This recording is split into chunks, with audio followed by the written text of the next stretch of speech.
So, ministers and influencers of God, when we're talking about principalities and spirits, and consider why they have authority in the area and over or in your life. And I consider two situations. One, I want to say Mark 5:9. Jesus goes up to the man and says, he asks the spirit, what's his name? And the spirit said, Legion, we are many, right? And that spirit, that demon, was not permitted to or have legalities over that man, and he was cast out into the pigs. And then we have another story where we look at Job, right, where Lucifer was permitted by God so he had authority to do whatever he needed to do in Job's life.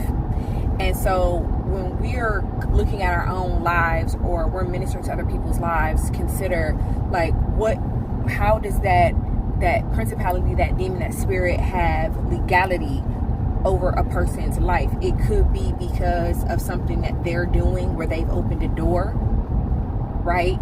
And if they've opened a door giving legalities to this demon, this spirit, and in which case, like, we need to go into fasting and prayer for deliverance of those. And then there's other situations, not to say that we have, like, Job's type stories like Job's nowadays, but what we do see is a level of I don't know if permittance, that's not a word, but like God permitting, right, a principality to govern over a family or an area.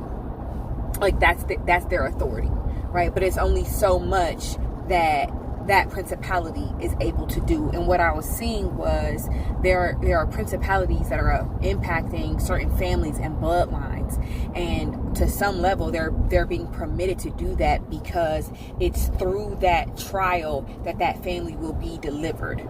It's through the hell. Like, I don't know why what I saw was like a person going through hell and using that hellfire as like fuel, right, to propel them into their future, like to change them, really. All right, that's what I got.